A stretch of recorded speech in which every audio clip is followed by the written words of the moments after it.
Welcome to MedHeads, the weekly show that brings a biopsychosocial focus to issues of the day, along with special guests who will showcase their expertise and enthusiasm about their field of practice. Your host, Dr. Fergal Armstrong. Hello everyone, my name is Dr. Fergal Armstrong and welcome to this episode of MedHeads. And today we've got joining us Mr. David Francis, the Chief Executive of PhysioWorks. Now David, you have a stellar CV. Would you like to give us a couple of the salient points in that CV?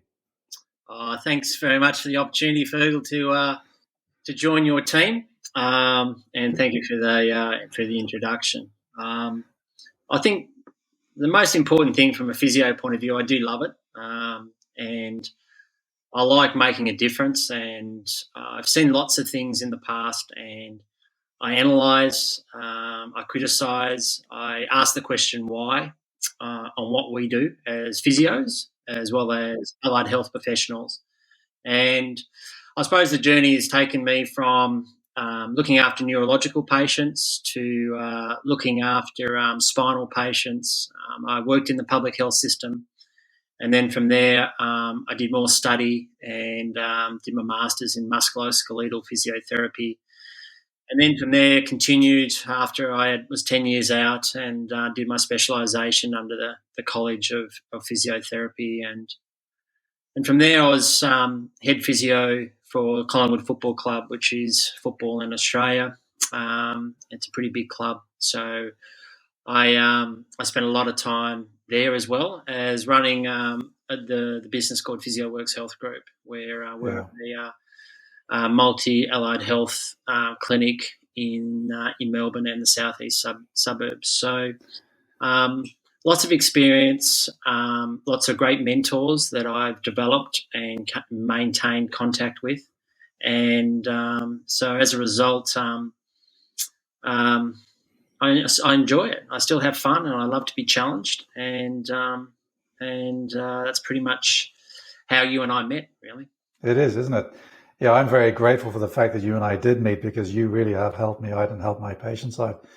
And, you know, one of the things that impresses me is the fact that you do have this breadth of experience and also the depth of experience, especially in musculoskeletal medicine. So I suppose if we were going to focus in on one of your chosen area of expertise, it would be musculoskeletal medicine and fitness. And I suppose that's a great introduction to my passion, which is lifestyle medicine.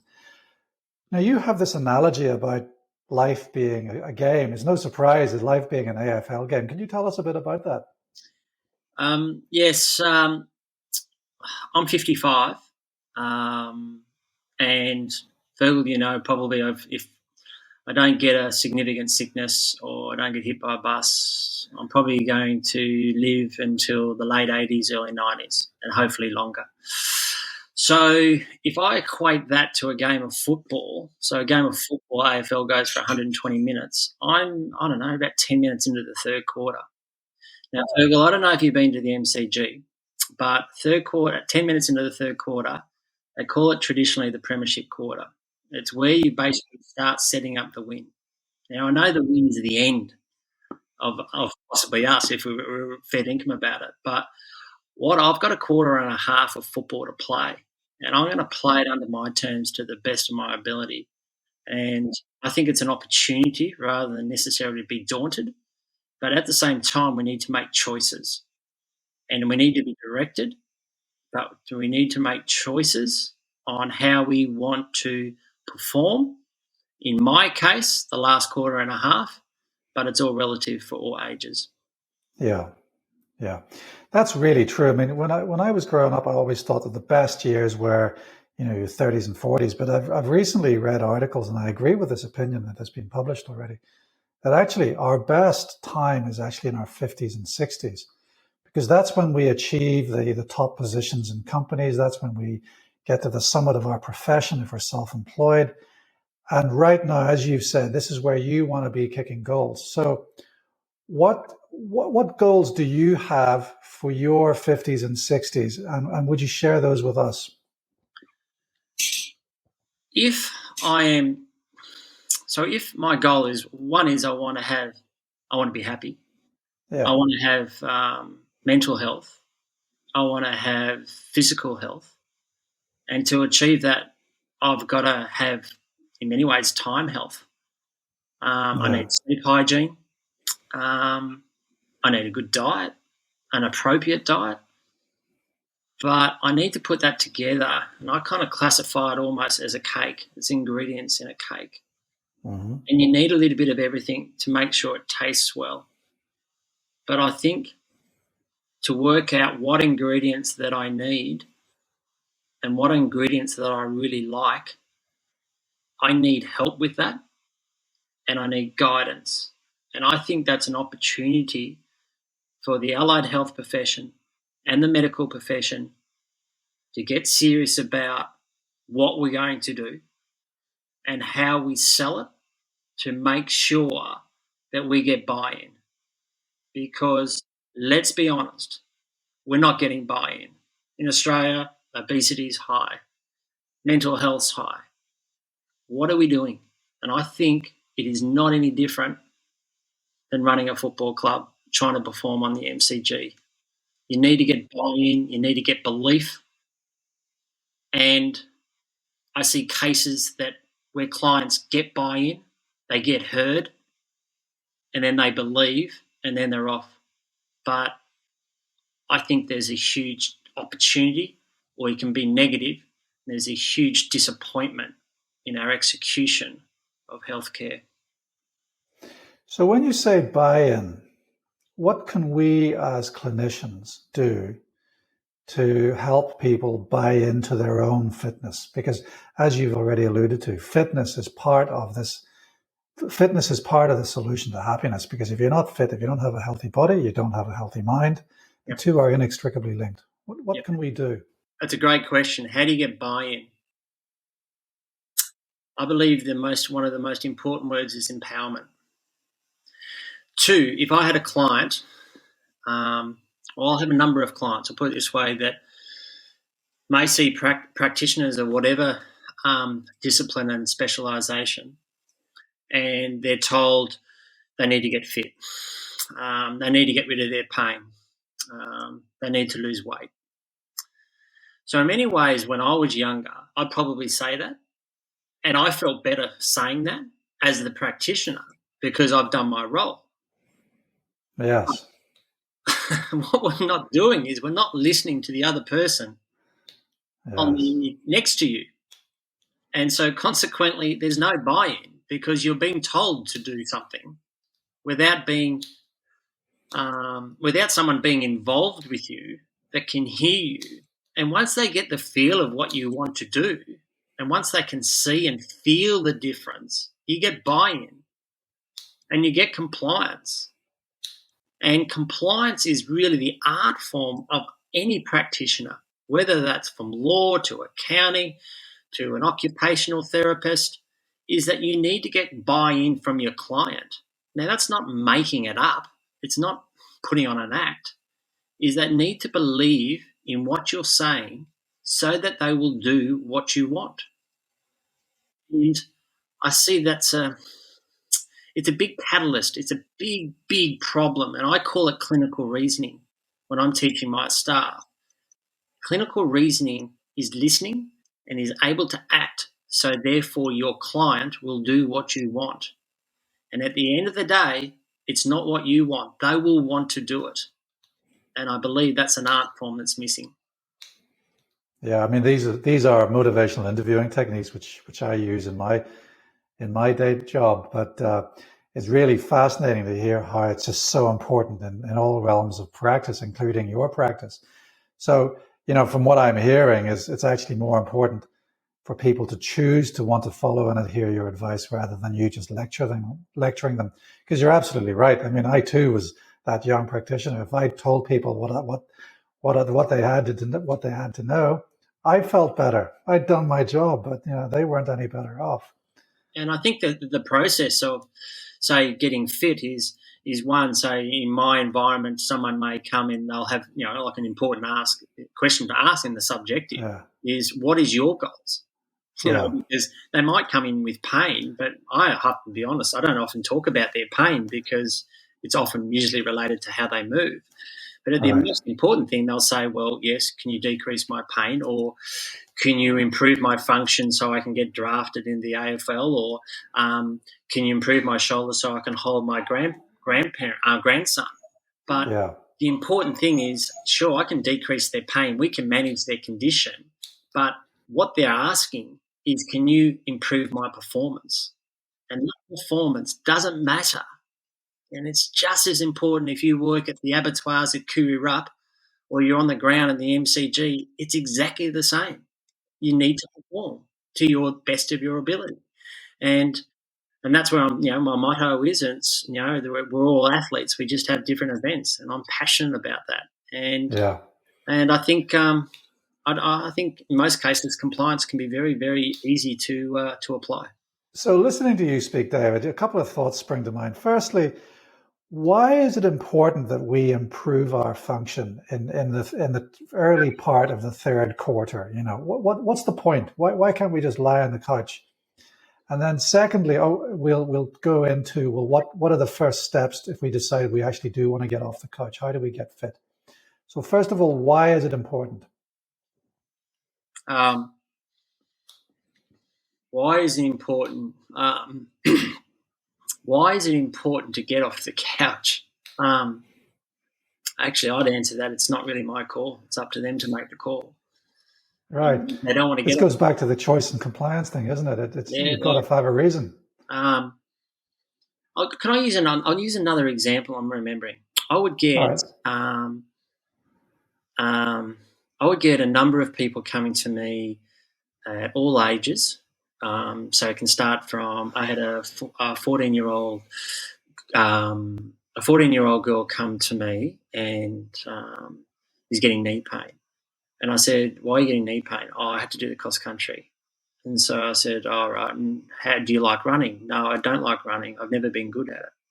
And then I asked, well, so you've never been good at it, so therefore you just don't like doing it, right? I'll hear that story, right?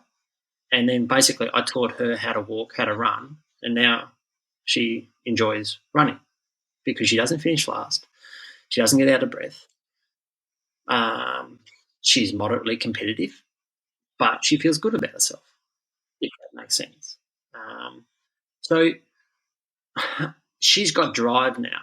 And also I think it's important that you've got to have goals all the way through, but at the same time, you've got to, if someone hasn't got a goal and they say, look, I'm happy to be on the couch, with the couch is the first deathbed, on those recliners. I like that. the recliner, the first deathbed.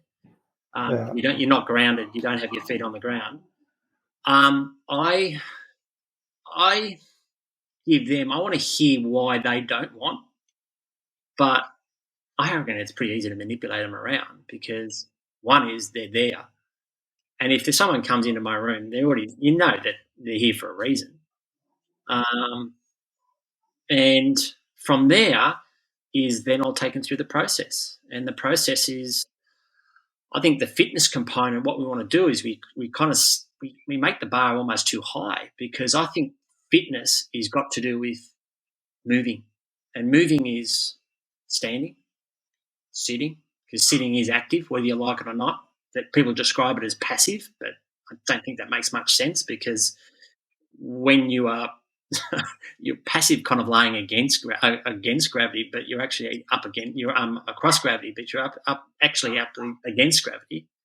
So I teach sitting, standing, make it pain free, make it easy, and then from there I'll go to sit to stand, then I'll go to walking, I'll go to running, I'll go to walking up a slope, walking up a step, and I'll get their confidence, whereby people will say, oh, it's hard to walk for 10 minutes.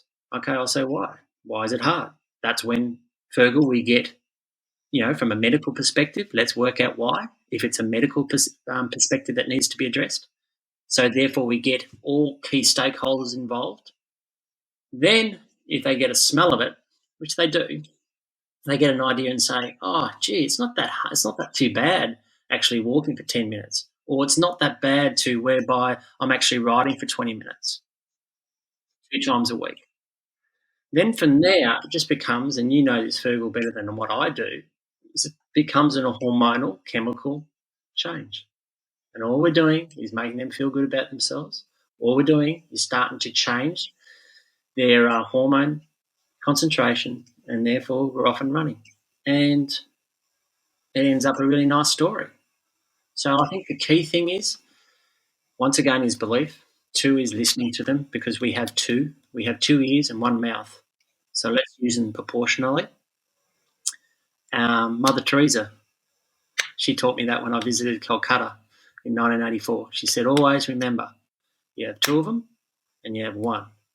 So if you have 2 ears, listen, speak, but then most importantly, you need to act.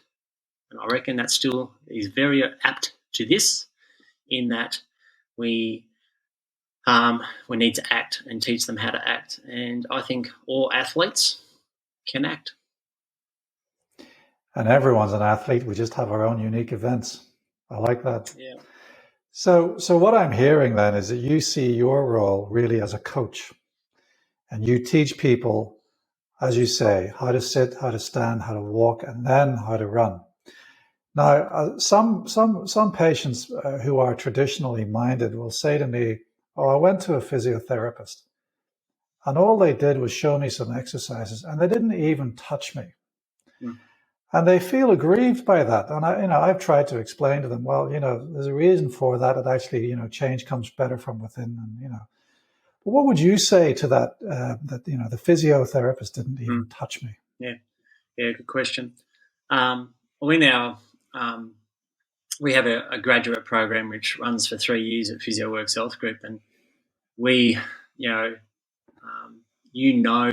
way I treat, in that I like to create an independent athlete. I like to teach people how to move, why they position, and how they position, and they can see it, then they can feel it within seconds. It's easy.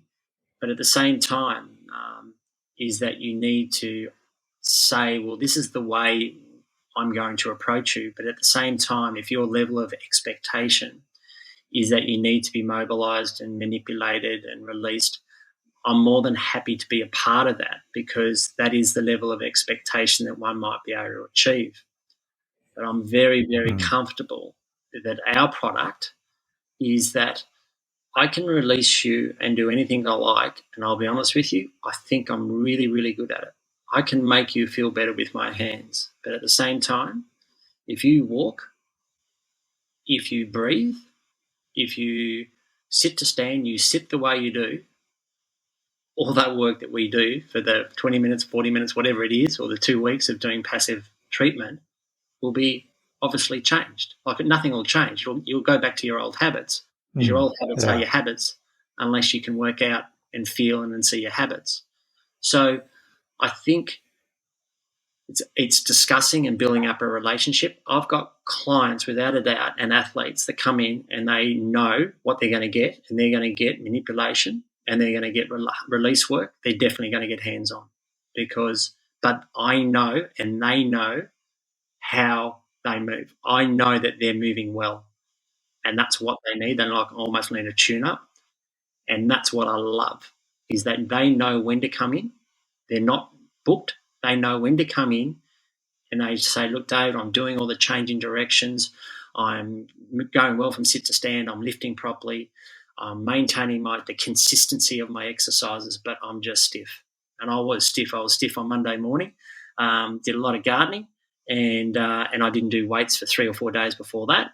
And I was stiff on Monday, and I could tell what my brain was doing. It was putting me all in these weird positions, which I teach. And I did a workout to try and loosen it up, but I wanted someone to loosen me up. So I listened to my body and I tried, but I needed someone to loosen me up, which is very rare that someone needs to loosen me up. So it is a combination. And I think that in finishing, this component is being aware of new things that come in and new things that go out. And I think, Fergal, you'll appreciate this, in that it is, I certainly don't disregard new fads. I like to see what's good in the new fad and work out whether it's sustainable to be a part of practice. And I certainly don't forget old components of techniques. So I think that the ability of touch was doing a seminar to another clinic a couple of Fridays ago, and I think that the ability to touch my fingers are really, really important to me in that they've got 30 years of touch and feeling, and the art form and our license to have the ability and have the right to touch people should never be lost. So I think it's a very important thing of release techniques. Well, what I'm hearing is that actually it's probably better in the long term for people to be focused on active therapies, which are things they do themselves, rather than passive therapies, which is what you do to the patient. But passive therapy, you're saying, still has a role for certain individuals who already understand the need for active therapy. Without a doubt. There still needs a composite. I just like to, if you consistently do passive treatments, if you consistently just give people medications, it is an extremely passive treatment that they have no control.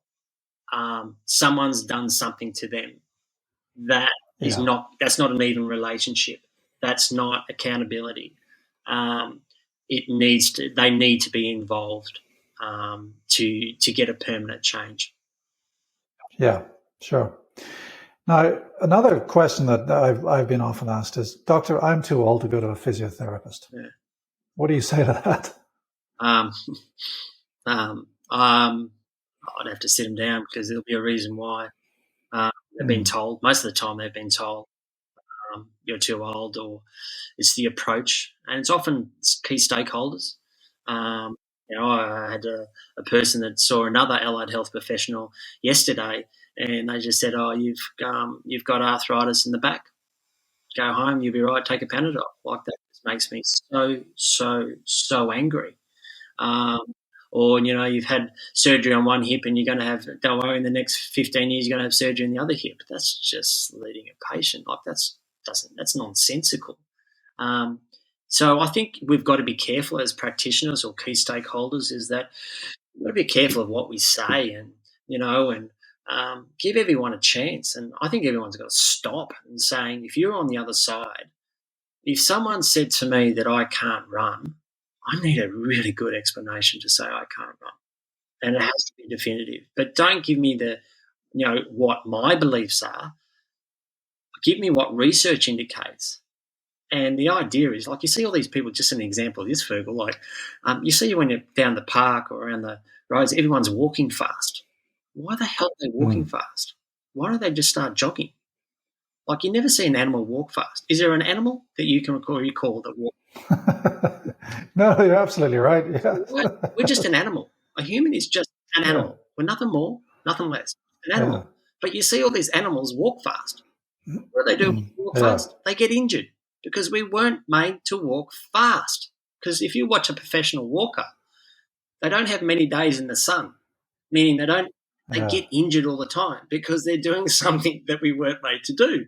So you get all these walking fast, and I'll be honest, a lot of them, they get injured, and plus it looks stupid. Yeah. And I don't know if it does look stupid. I don't know if you've ever walked fast, but I'd like the viewers to go out and walk fast for 5 kilometres, then walk your normal pace for 5 kilometres, then do a slow jog, walk for 5 kilometres, and I think you're going to be pleasantly surprised that if you do a walk jog, it's a hell of a lot easier than walking fast. So the whole idea is they've been told, oh, you can't run. And I'm saying this as a generalisation because there's some cases, no, you can't run. Do you understand what I mean? We're just talking generally. Yeah, but I don't think, I think of it as a normal distribution curve. Can we stop just putting everyone, no, they can't do this? Because guess what? They can. And you watch it. I don't know if anyone's ever been to the finish of a marathon or a half marathon or a 10K. Do yourself a favour, and your listeners, and go and watch it because it's so uplifting. Because there's people of all sizes and disabilities and all different types of techniques. Bloody hell, they get a lot out of it. And they're using their body to their maximum ability. So I think it's a lot of belief. And tell me if I'm waffling, but I think I'm passionate about this a little bit too. I think it's got to do with us, and I'm lucky enough to be a parent. I think it actually comes back to being us as parents, in that if you expose your offspring to a reasonably healthy, normal lifestyle, we should not underestimate the power of what we've done to the next generation.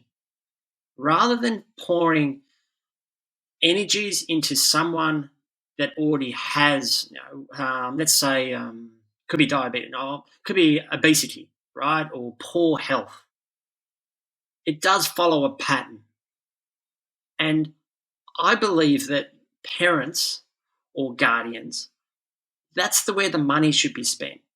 If there is money going to be spent, teach me to be a parent of teaching physical ability or general health principles of all those things that we discussed before, including sleep,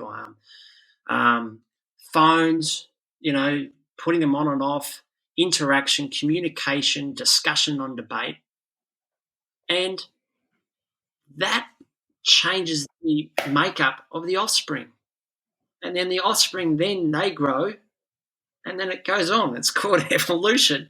But I'm really passionate about that as parents. And so do I trying to live a reasonable life? Don't worry, I'm not perfect. As you know, I'm not perfect. But I'm far, far from it. But from a physical health perspective, I can be a lot better. But I know my offspring have got a chance. Well, listen, David, we've run out of time, sadly, but I really would appreciate your time again if you'd like to come back and talk to us more on more aspects of your expertise. But for the meantime, thanks for joining us today. Okay, best of luck. Bye.